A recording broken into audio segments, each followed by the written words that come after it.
You clear a massive production limit, and the operations team celebrates the victory. But the very next day, a new choke point emerges 10 yards down the line, and your total volume remains unchanged. This is the whack-a-mole cycle. When you clear the primary restriction in a continuous flow system, the next slowest process automatically inherits the constraint. To break this cycle, we have to stop fighting bottlenecks reactively. We need to transition toward designing them proactively, using a total system throughput framework. Managing a floor is not a test of workforce effort. It is an engineering problem that is solved with cycle data and the laws of physics. This is a value stream map. It's the foundational diagnostic tool used to visualize how material actually moves through your facility. These red paths identify non-value-added activities. We look for tangled material movement and specific dead zones where inventory idles between steps. We measure these movements using cycle time, the exact time required to complete a specific task. When cycle times are misaligned, inventory piles up. That pileup is a symptom. The root cause is often a downstream machine running just 5% slower.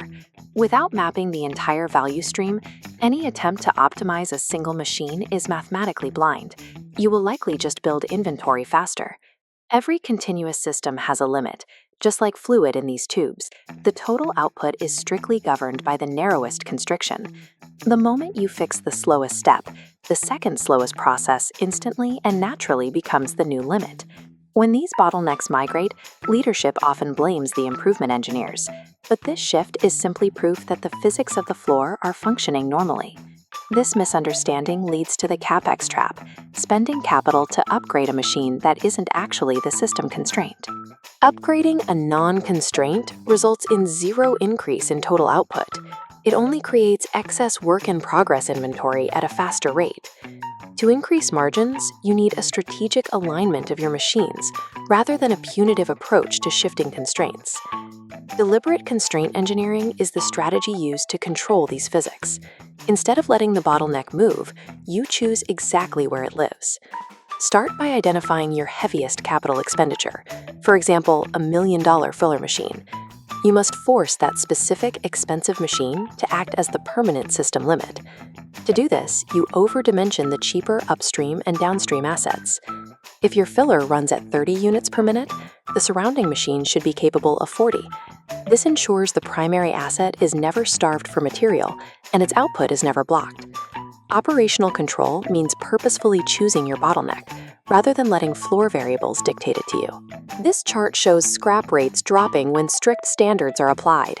Once you have engineered your constraint, you must eliminate the variability that disrupts it. Every piece of scrap represents irreversible lost time on the bottleneck machine. You have lost the physical material, and you have consumed production capacity that can never be recovered.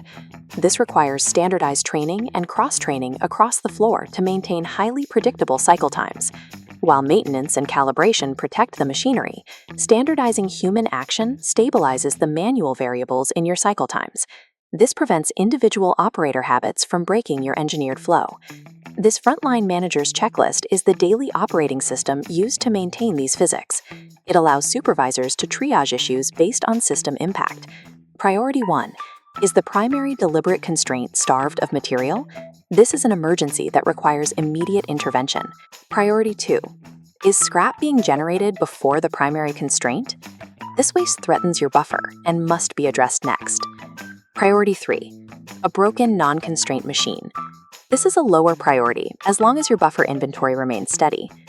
This triage prevents managers from wasting labor on localized crises that have no impact on total systemic throughput. By following these steps, you acquire 3 things: a mapped value stream, a deliberate constraint strategy, and a prioritized triage checklist. The payoff is actual throughput. Your capital expenditures now generate revenue rather than stagnant inventory because the primary machine is engineered to never stop. Run the frontline checklist for your next 48-hour shift. If the true constraint identified during this audit is not your most expensive asset, the line must be redimensioned immediately. Designing constraints is the definitive difference between a reactive supervisor and a strategic operational architect.